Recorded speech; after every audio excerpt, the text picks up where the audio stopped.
Naruto Uzumaki, a ninja who trained relentlessly, mastered impossible techniques, ate bowl after bowl of ramen, and became the Hokage. Sounds amazing, right? But could you actually live that way? In this video, we're breaking down what it really takes to be like Naruto and whether a normal person could handle it. How much training would you need? What about the diet? The skills? We'll look at what science and reality say about living like the Hidden Leaf's most famous ninja. Let's start with the daily grind. What does it take to train like Naruto? According to what we see in the show, his days are packed. We're talking early mornings, constant physical training, and 0 days off. Naruto's training starts young. He's running, jumping, and practicing techniques for hours every single day. To match that kind of ninja lifestyle, you'd need serious cardiovascular endurance. We're talking marathon runner levels mixed with the agility of a gymnast. The physical side alone is intense. Bodyweight exercises, sprinting, climbing, martial arts training. Fitness experts compare this to what Olympic athletes or special forces soldiers go through. You'd be training 4 to 5 days a week minimum, probably closer to 6 days with active recovery on the 7th. Then there's the mental side. Naruto spends hours working on chakra control and perfecting jutsu. In real life, that translates to focus training and practicing complex movements until they become second nature. Think of it like learning an instrument while also training for a triathlon. And sleep? Naruto doesn't get much. He's constantly on missions, training, or dealing with threats to the village. Most ninjas in the show seem to run on minimal rest, catching sleep whenever they can between missions. For a regular person, that's a recipe for burnout. The routine is demanding, no question. But we haven't even touched on what all this would cost. Quick pause, if this kind of analysis interests you, feel free to hit the like button and subscribe for more.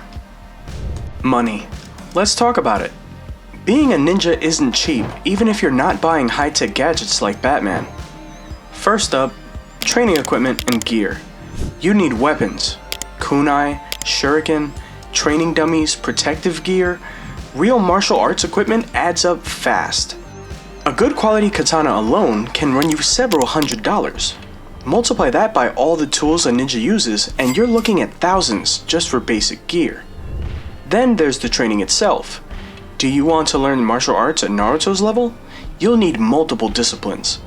Taijutsu is basically hand-to-hand combat, which means years of training in styles like karate, kung fu, or mixed martial arts. Quality instruction doesn't come free. Monthly gym memberships and classes can easily hit a few $100s a month. And the diet. Naruto loves ramen, eating it almost daily. A bowl of decent ramen has around 700 to 900 calories depending on the type. But to fuel the kind of training we're talking about, you'd need way more than just noodles. To maintain the energy for ninja level activity, we're looking at a high protein, high calorie diet similar to what athletes eat. You'd probably need around 3,000 to 4,000 calories a day, depending on your size and training intensity. That's a lot of food, and quality nutrition isn't cheap. Budget at least a few $100s a week for groceries if you're eating clean. Unlike Batman with his billions, Naruto didn't exactly grow up wealthy. He lived in a small apartment and scraped by on mission payments. In the real world, you'd need a decent income or some serious financial planning to afford the ninja lifestyle long term. But even if you had the time and money, could you actually develop the skills? Let's break down what Naruto can actually do. It's not just about throwing punches. Martial arts mastery? Naruto uses taijutsu extensively, which draws from real fighting styles. He combines elements of different martial arts into his combat style. To get anywhere close, you need years of dedicated training in multiple disciplines. Real martial artists often train for 10 to 15 years before reaching master level in even one style.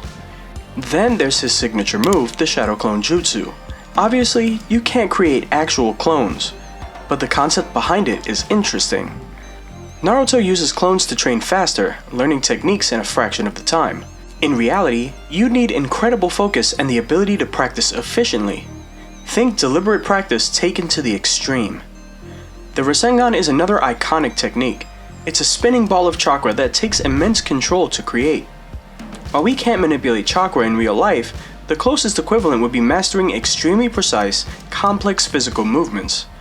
Like a gymnast nailing a perfect routine or a martial artist executing a flawless form. Naruto also learned Sage Mode, which requires sitting perfectly still and gathering natural energy. The discipline needed for that level of meditation and focus is something most people struggle with. Meditation experts might spend decades developing that kind of concentration. His intelligence deserves mention too. Sure, Naruto wasn't great at written tests, but he's a strategic genius in battle. He adapts quickly, thinks on his feet, and comes up with creative solutions under pressure. That's a different kind of smart. Battle intelligence, emotional intelligence, the ability to read opponents and situations. Those are skills you develop through experience, not just studying. And stamina? Naruto can fight for hours, take massive hits, and keep going. That's superhuman endurance. Real athletes train for years to build that kind of staying power, and even then, nobody's taken the kind of punishment Naruto does and walking it off. All these abilities combined make Naruto exceptional. But what happens when we apply real-world limits? Here's where things get tough. Science has some bad news about living like Naruto.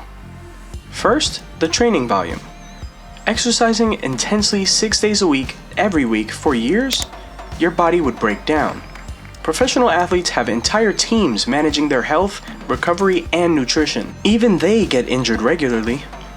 For a normal person trying to maintain that schedule, you're looking at chronic pain, joint issues, and eventual serious injury. Sleep deprivation is another killer. Naruto barely sleeps, especially during intense arcs. But humans need constant sleep in order to function. Studies show that chronic sleep deprivation leads to decreased reaction time, poor decision-making, weakened immune system, and increased injury risk. Everything that makes a ninja effective gets worse without proper rest. The diet is problematic too. Eating mainly ramen might work in an anime, but in real life, you'd be malnourished. Ramen is high in sodium and carbs, but lacks the balanced nutrition your body needs.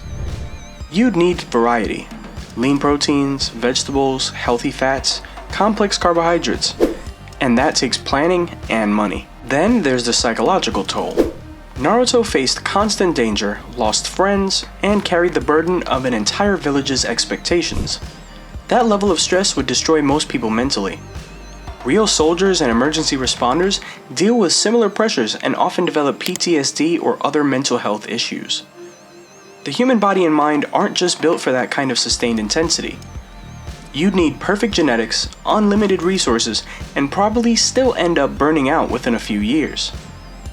Scientists who study elite athletes say that even the best in the world can only maintain peak performance for limited periods.